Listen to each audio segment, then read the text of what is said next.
So continuing here with our questions, we're on question 11 and we're going over convertibles, chapter 16.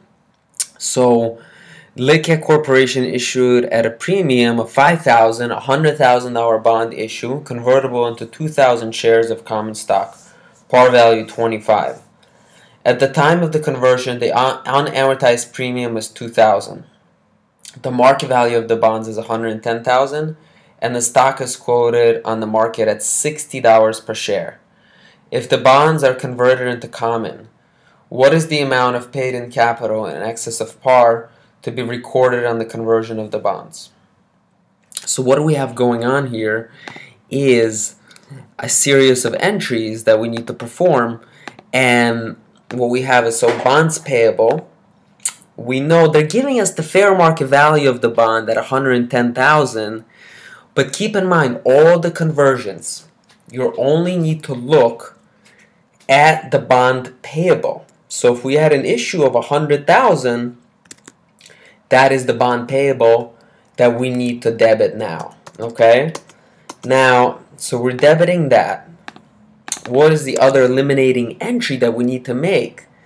We have, they're saying that is an unamortized premium of $2,000.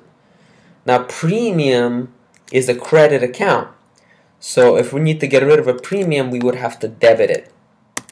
So we are debiting this premium to get rid of it, right? Now we have to go to the other side and see how much value can be put in the stock.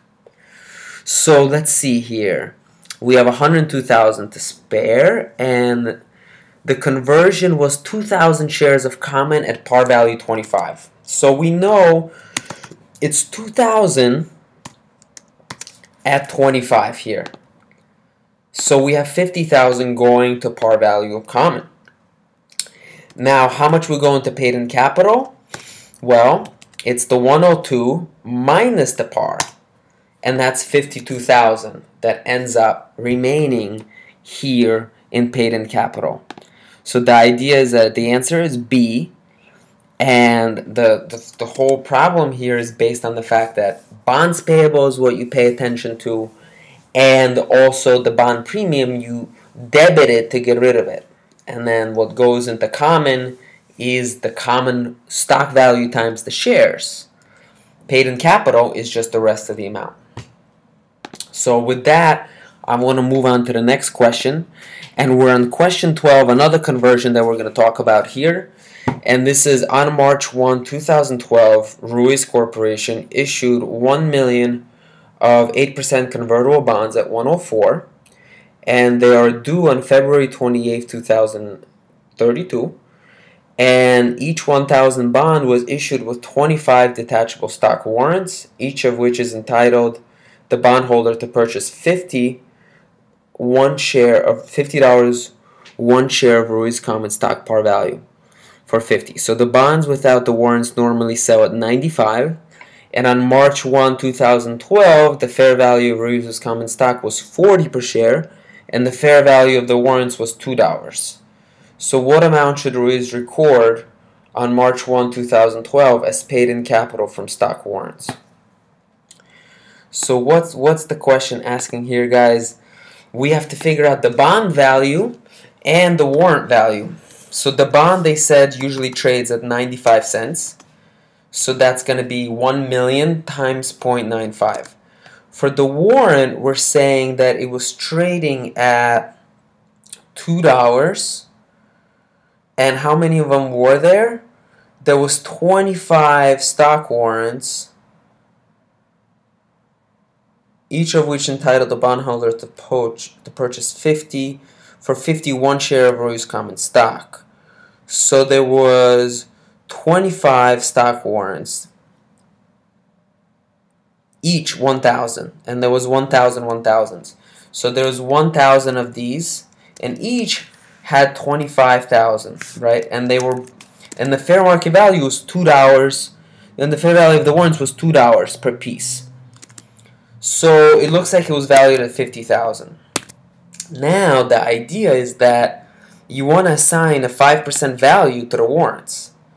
So the total issuance amount was what? 104. So you have 1 million times 104. That's the total issuance amount. Now we take this and we multiply it by 5% because that's how much was allocated to the warrants. That's how much was allocated to the warrants. So if issuance amount, actually, if I put this like this and I say fair value of warrant is this times the 5%. So you get 52,000, and the answer for this one is C. Keep in mind, guys, the idea with these is you want to look at the fair market value of the breakdown. So they're telling us that the bonds were trading at 95 cents without the warrants. They're telling us the warrants are worth 50,000. Why? Because there's 1,000 of them, and 1,000 pieces. Each has 25 warrants, and each one of these warrants is worth $2. So the fair value is 50,000 here. That's 50,000.